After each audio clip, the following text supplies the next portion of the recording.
making my drive to work. Apologize the day when I was driving and I got real frustrated by somebody passing me on the right. It really annoys me when people are super impatient like that. I should just not care. I should just not care.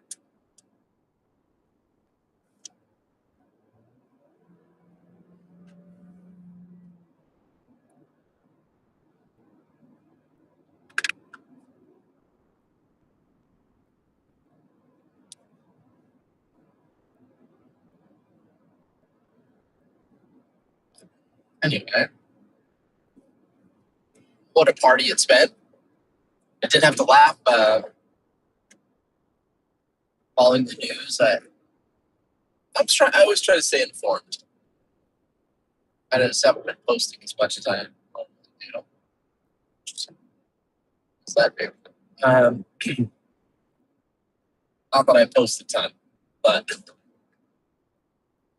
I think it's really hilarious that Kevin O'Leary is trying the fake Chinese bots. I mean, if you go back and you watch the video from the box on the county, like you recognize faces in the audience if you're passed through, you know anybody from the area. You're like, I know some of those people. There's not that many people like in some of these cities. So it's like, oh yeah, you're like, there's what 4 million people in all of the state of Utah. So it's and Box Elder County is like, I don't know. Oh, let's see. Box Elder County has 2 high schools, and it's a 3 or a 4A and a 5A. So it is not like a highly populous area. Maybe you're easily in the whole county, 100,000 people.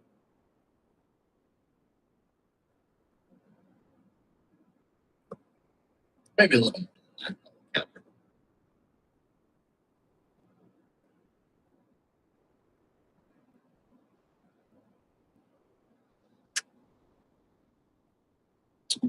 But it's just funny that they all go to that, like, oh, Chinese spy. Like, I'm not saying there aren't Chinese spies, but stop calling everybody a Chinese spy.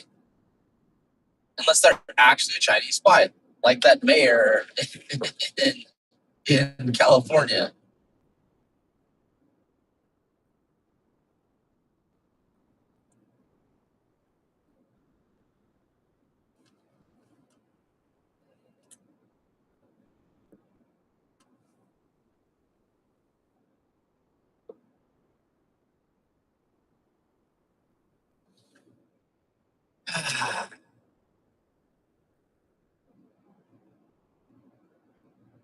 Pretty drive this morning.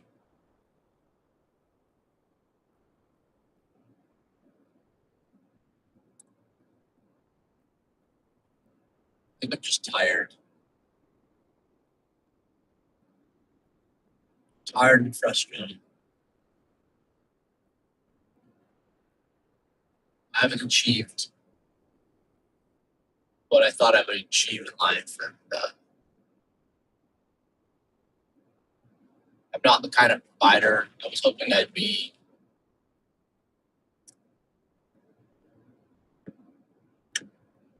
I try to make changes for my family, like try to work through some of my issues and be emotionally responsive. It's just not enough.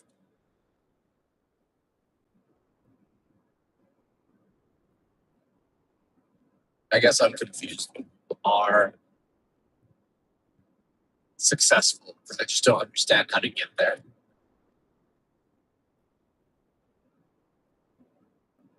Seems to be a gap in my skill set.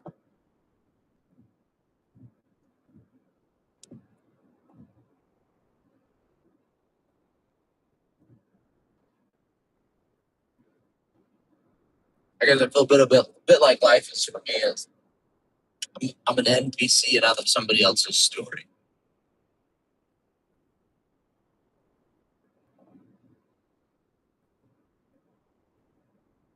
Maybe I am.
Some days.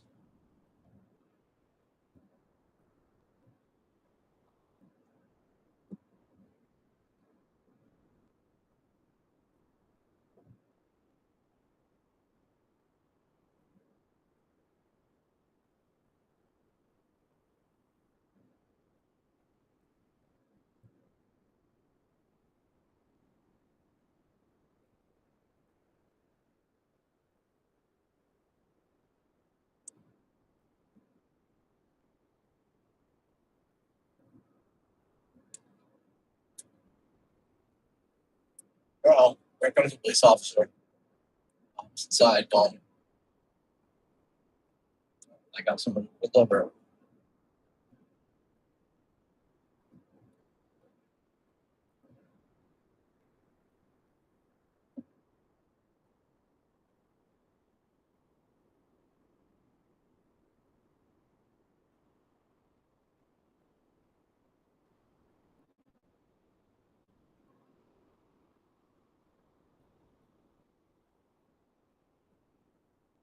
It's already pretty heavy traffic here. I posted a thing the other day about how much more traffic it would take to build that data center. Apparently, I'm a Chinese bot though, so not a legitimate concern.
I was prepping a whole a quick little research project.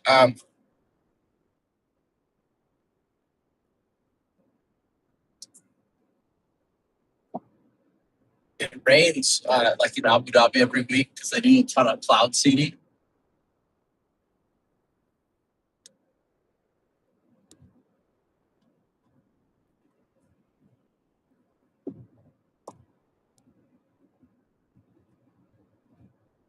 Also, like China and India are doing weather control, like same kind of thing, cooling sections.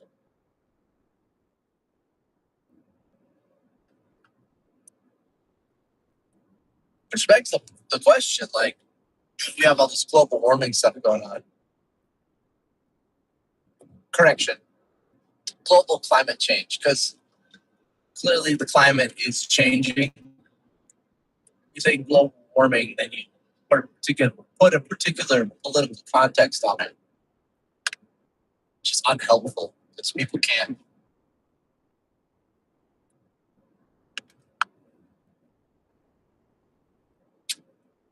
That's the other thing I'm learning is people are really unwilling to have like good faith conversations. Like they're willing to like, and I get like it's scary, it's hard, but like like on any topic, they're unwilling to like have a reasonable conversation. Entertain the possibilities, entertain the concept of, you know, even if we talk like sports, just like whatever their opinion is. That's like you can't just acknowledge and chalk it up to be your opinion. Here's what I think and why I think that. Okay, that's fine, right? This is how it is. Let us just because you think that's how it is doesn't mean it is that way. Like, oh, like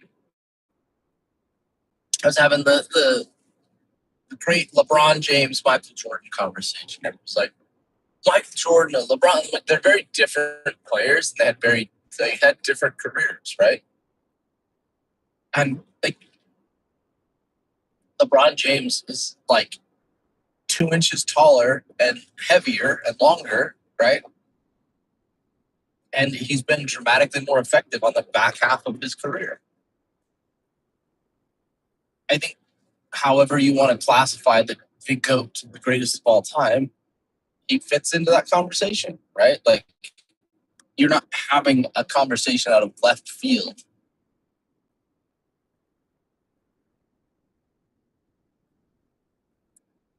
Of like, oh well, blah blah blah blah blah. Like, I'm not trying to say like, I don't know, Draymond Green is the best player of all time. Like that clearly isn't true. Best enforcer all time. Okay, that's a different conversation.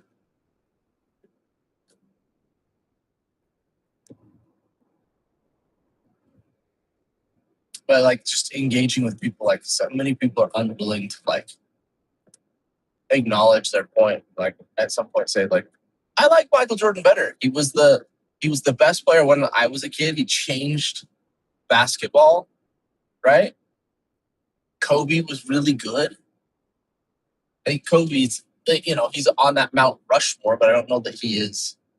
He goes into that the greatest of all time for a couple of reasons.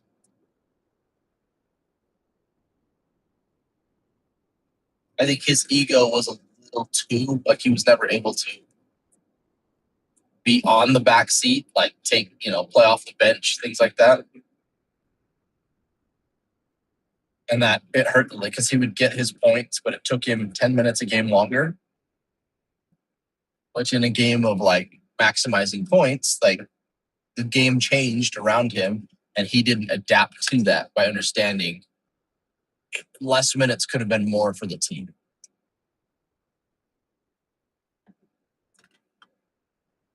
I know even though some bench players coming off and playing 10 minutes, if he's doing what you're doing in a fraction of the time, because he's fresh or whatever, he's a different look, that's better for you and better for him.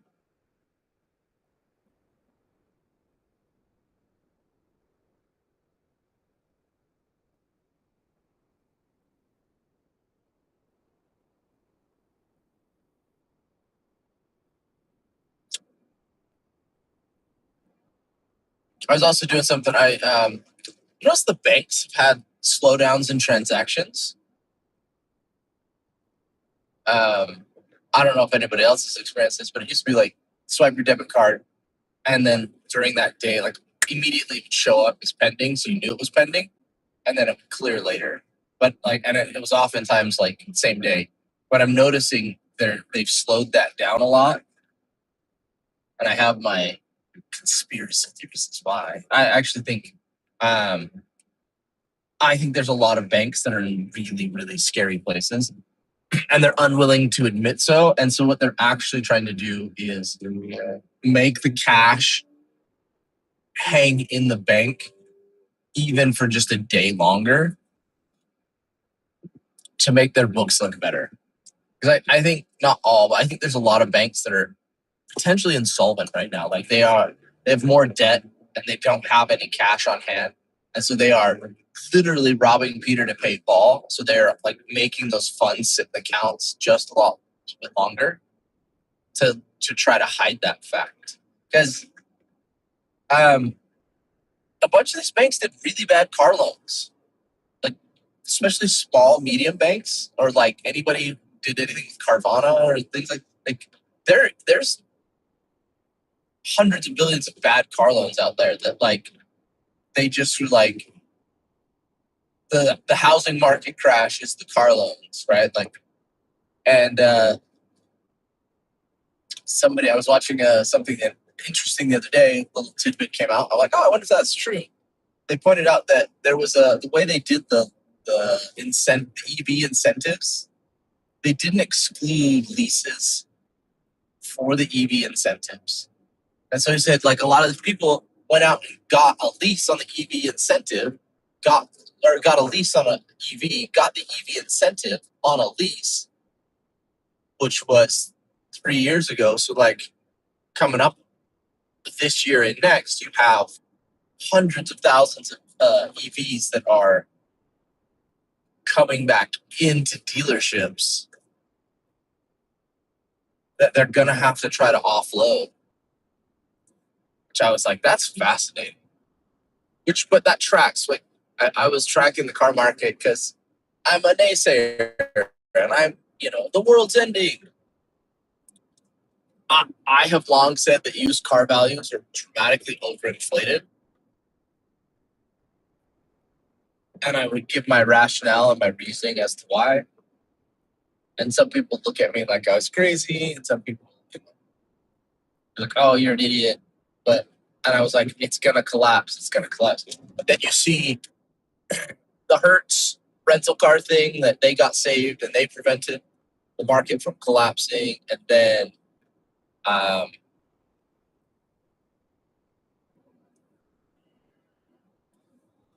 it's 45.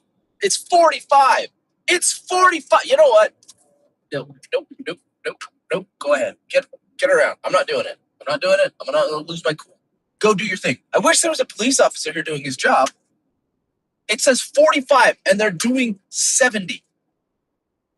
Forcing me to do 70.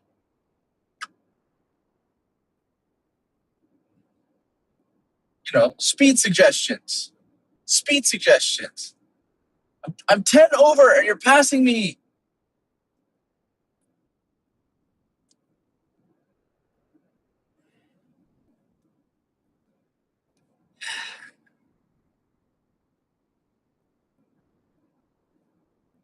Drive close to the speed limit. Slightly faster.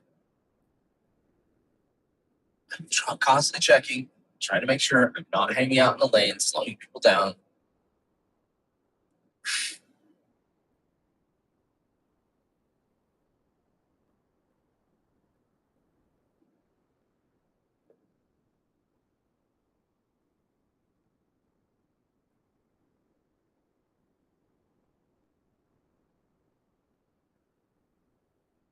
Just like have my speedometer, just like get all their license plates.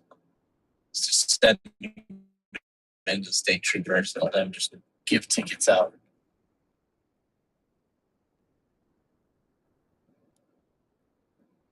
There you go. Private commuters that can assist in.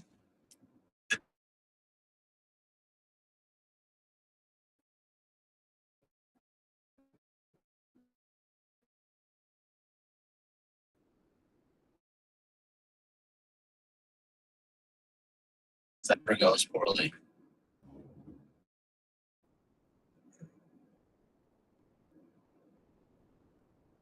Yeah, I have a real hard time with like selfless drivers that make poor decisions that make everything more complicated for them. Like they make traffic like exponentially worse. Driving like idiots. And it's like I'm not necessarily going slow and I'm not impeding traffic. So passing me like I'm standing still bugs me.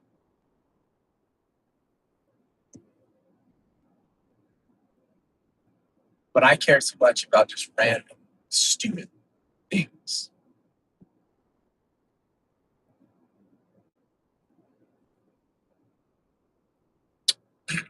I think politicians should have to do like daily check-ins like this. Like your mayor, your state senator, I think they should have to kind of their agenda for the day, and then just mayor. So and then create this video accountability, like of publicly talking about what they're doing and why. And then and I'm not saying it fixes a bunch of transparency, but you have them talk about like, oh, I had this meeting today about this, and my thoughts are this, and this is why. As you can follow the thought process, and like when you can find incongruencies, you'd be like, oh, that seems like you got bribed. Like I'm a county commissioner who's like, I don't know, I have concerns, and you just vote yes because you're petty and I don't know. Yeah, and just because you didn't get paid directly, like, oh, suddenly you get some land deal or you get some hookup or, I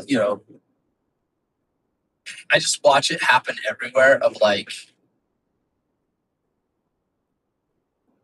the deal that you get when you're one of the boys. Or I see people that, and this is my personal, I'm not likable enough. I'm not,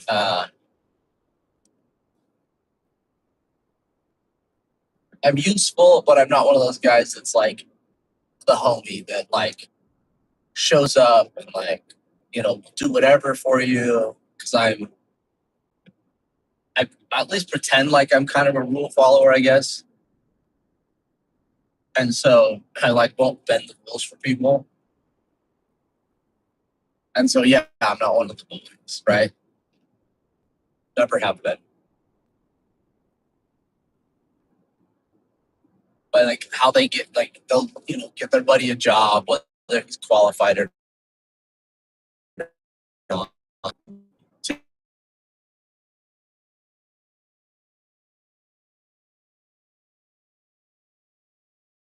Nice. It's not true. I did get a job. Guy I went to church with when I first got home from my mission. It was the same job that my mom and my aunt had in high school, delivering car parts. Got home, was looking for a job real quick, delivered car parts for the summer.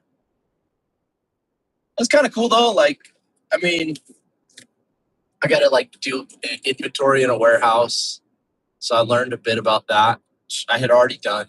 Like, turns out inventory at a video rental store on a daily basis is really helpful for doing inventory and car parts because you're checking to see what's there and where things are supposed to be at and how shelves are organized and how fast things are. Anyway, so it's like, yeah, like I learned a lot about that.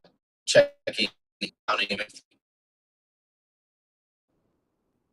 and then, go pull car parts and take them to like dealerships and repair shops and all of that. And I had one of the rural routes that the other drivers didn't want to do, which was fine.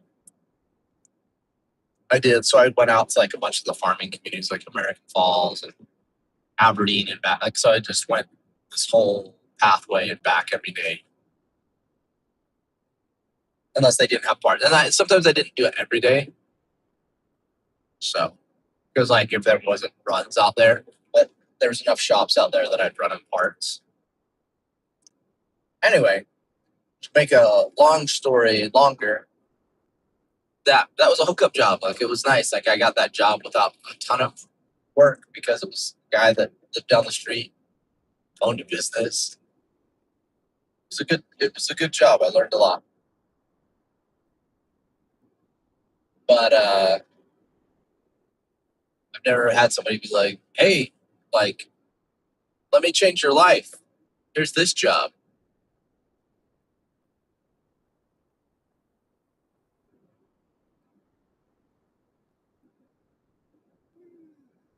All that traffic coming out.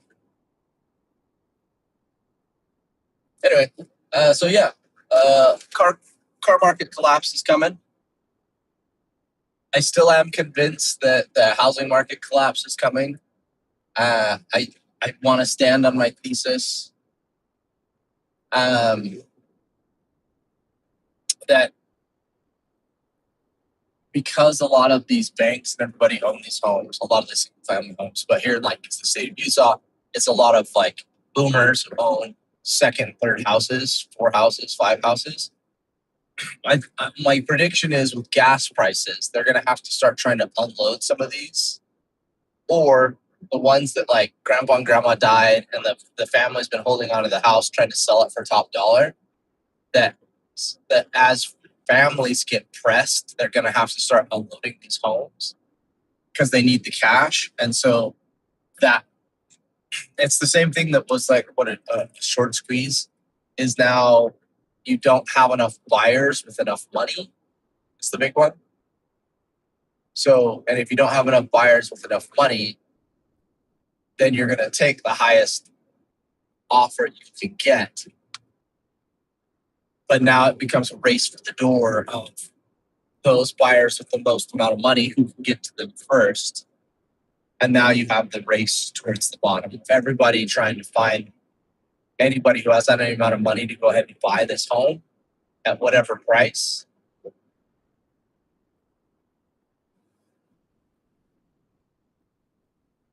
But I think that the car market and a couple other things kicked this off. So I was seeing some. It's always interesting to watch what other people's research is, and that kind of like what you get fed by the algorithm. But some girl was talking about investment opportunities and how to make your moves and like how you need to be steps ahead. And she was pitching this as a money making opportunity, which I'm like, cool, fine, but like, how are we not ringing the alarm bell? How does this not say, hey, you should maybe reevaluate what you're looking at, and what you think is going to happen? She was saying like, oh well, consumer spending habits have changed dramatically. Probably trying to say like you should short something X, Y, and Z. But she was like, Bank of America can't explain some of their customer habits. Like suddenly they're just mass spending habit change, and they can't explain why, and like how they're spending money, where they're spending money, what their credit utilization is. They're like they don't know, they can't explain it. And then the McDonald's CEO said, "Yeah, like we've lost like the bulk of our low income spenders, and what we're seeing is people skipping breakfast." And I was like, "That's fascinating." And so she's like, "Oh, there's a way to make money here." I'm like, yeah, I'm sure there is. But the concern is consumers won't change habits easily, right? Like if I like a bacon, egg, and cheese McGriddle, I like a bacon, egg, and cheese McGriddle. That's my favorite breakfast. I will, like if somebody that's I'm going to get an egg McMuffin and a coffee every day. That's what I do. Egg McMuffin and a coffee. That's my breakfast. Like I will stick with that habit until it becomes so annoying that I just can't do it anymore. And I think that's the thing that you've now created demand destruction, right? You raised your prices, you created the problem to the point that you destroyed the demand for the product. And this algorithmic pricing, I think, is actually really problematic. Like individual pricing, it's like, we're going to charge you what we think you can afford. It's like, guys, like, you should charge, like, I'm going to make X amount of money. Great. Here's my flight. Here's my this, that, the other. Done. Right? That's what it should be. It shouldn't be. It's all maximizing of profits constantly. It's just kind of annoying.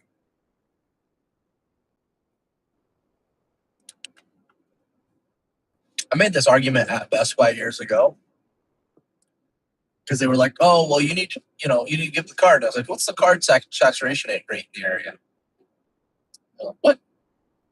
And it turns out they did have that statistic. So it's like, in the community, how many people have Best Buy's credit card?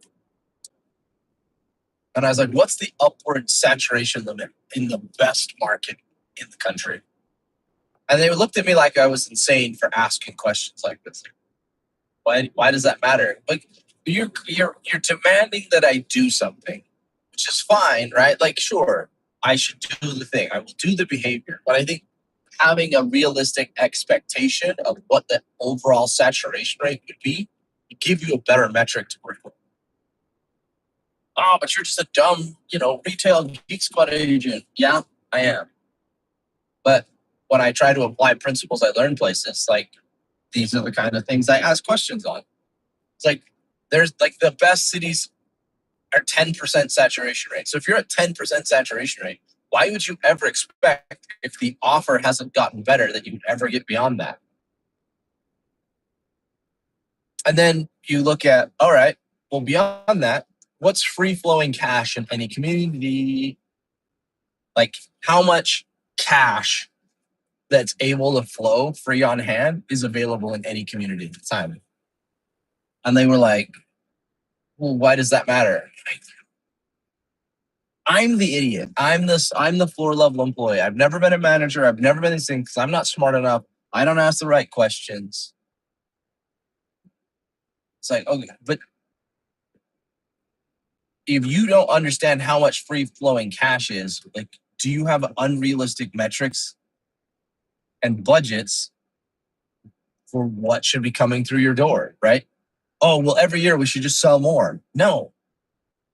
If gas prices go up, then there's dramatically less free flowing cash. So your budget should reflect the same because you're trying to capture a percentage of those dollars. And if you have 10% of the cards and this, you should be able to expect to capture X amount of the free flowing cash. And you're not going to get more than that unless your offer or a product or something draws more people in. But we seem to have lost all of our first principles and understanding of like basic like economics within a city. And we just look at it like, what do we want the stock price to be? And we build back from there. We just have to sell more stuff without looking at, is it actually even feasible to sell more stuff? Also, if a store pays all of its employees, pays off all of its products, and at the end of the day, it made $1. Fun fact, because you build in margin, that is a profitable store. Even if it only made $1. Dope. You've got 10,000 stores. That's $10,000 a month, just pure off the top margin. I mean, that's not a lot of money, but you're still profitable. And that's like saying you've paid payroll and you've paid out your margin rates on all your products and all of that. So you've sold everything. You free float above whatever you were supposed to, X amount of dollars. You're profitable. And it seems wild that people just kind of like throw these ideas away. Or that I'm the dummy who doesn't understand. But like there's somebody at corporate who does this, but no, like your average general manager at any retail store can't tell you these answers. Like there's your disconnect. Your average GM should know these things. They should be looking. They should be going and meeting with banks. They should go be, interacting with the community and asking, what are we seeing?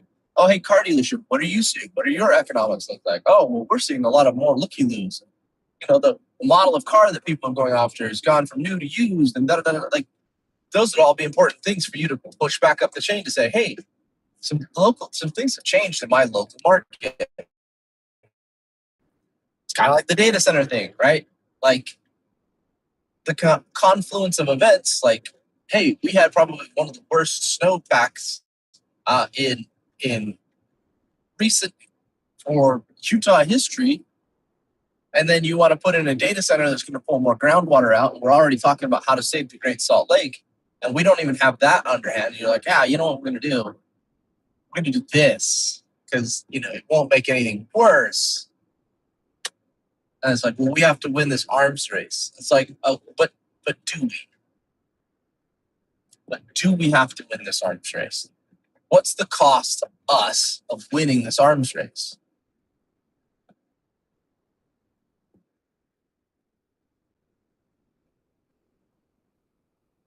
Which, if you think that China is going to go after Taiwan in 2027, because that data center is not going to be running in time. Maybe a section of it. And like, what are you going to do with the people that you put out of work? Like I hear like we should do the thing, and it's like cool, but should we do the thing? They want to make so many people unemployed. Well, what do those people do? Well, we don't care because only rich people spend money. Okay, so what do you do? What do you massive problem with homeless encampments, and then you're going to put all these people out of work, and then you're going to complain that there's homelessness. Oh, yee! That was exciting.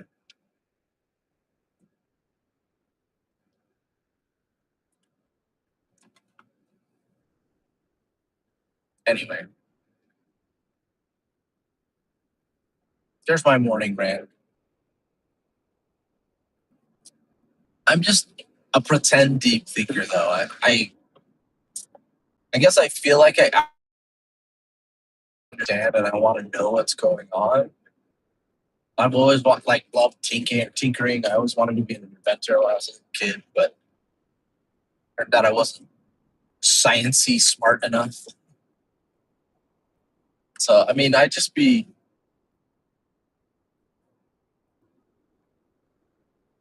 be fascinated to see if we could fix some of this, but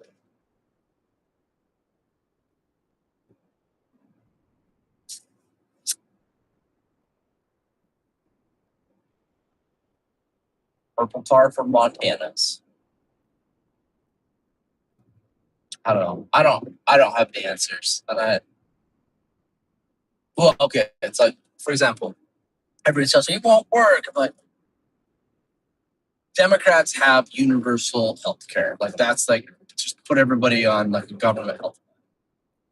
And like to some extent, I'm like, we need to do something. I don't know that thing is the thing, right? Like, I have some questions on like some of the inefficiencies, but I wanted to apply a principle I heard the other day, and it was like, well, there's so many guns in America. It's like, yeah, there is.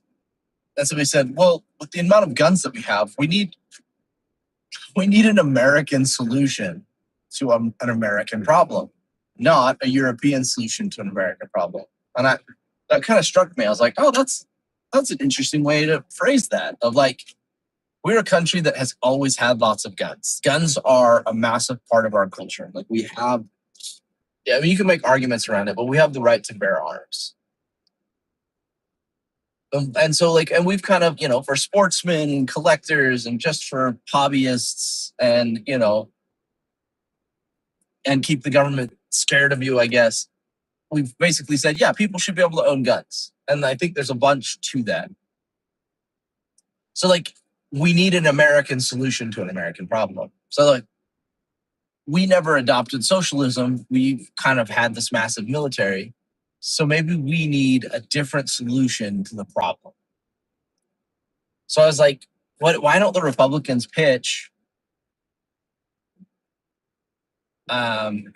mandatory HSAs, right? You can't stop somebody you can't take away their health insurance, but we're going to have HSAs. And then, I mean, maybe even do like, if you make under a certain amount, the government's going to fund in, right, to the HSA. And then the government can set some prices, like they're going to regulate. So a cap and pay instead of a cap and trade.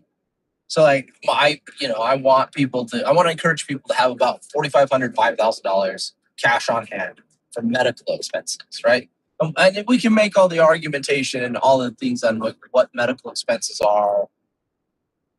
But wouldn't it be nice if like you're like, yeah, I've got $5,000 and hey, I need to go, I have a deductible, so I need to be able to pay on that. So then you mandate what should have been like everybody should have to have insurance. But if I can pay the first $5,000 of like medical expenses and that counted toward my deductible for any healthcare plan, it's like, yeah, man, like I need to go get this x-ray. If you don't like, hey, insurance, I'm getting this x-ray, but I paid for it. Like that'd be awesome. And like And then you could have the government basically regulate certain things about like, well, what do we charge for an X-ray? Like, some people can do it for like $5. Some people have to do it for $1,000. Why the discrepancy? Is there better technologies, older technologies, a profit margin? Like, why? What's going on there?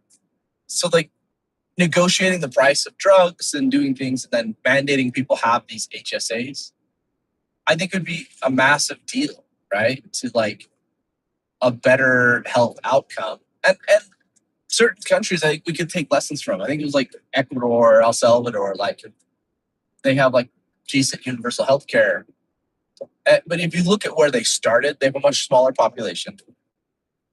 But when they started, they literally started with like vitamins. They were like, hey, we have this problem of this particular illness.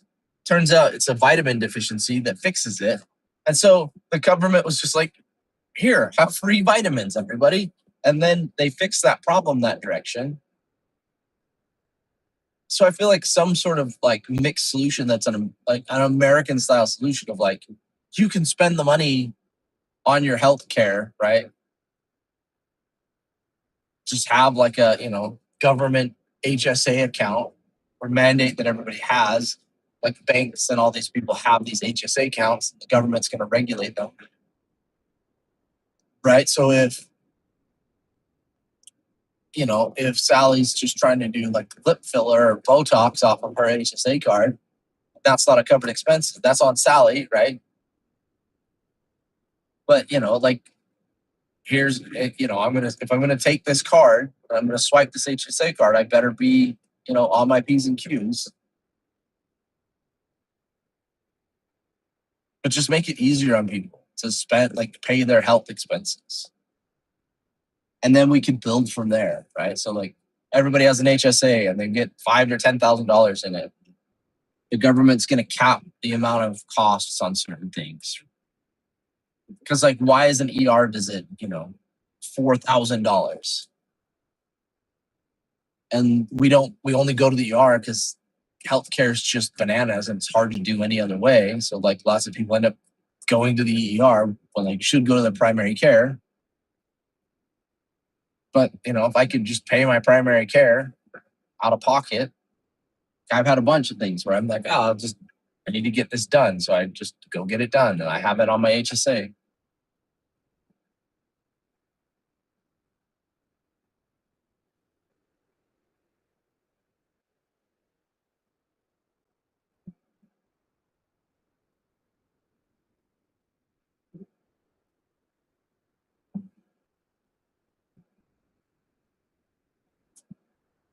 Anyway, I'll call that for today. Well, for now. See ya.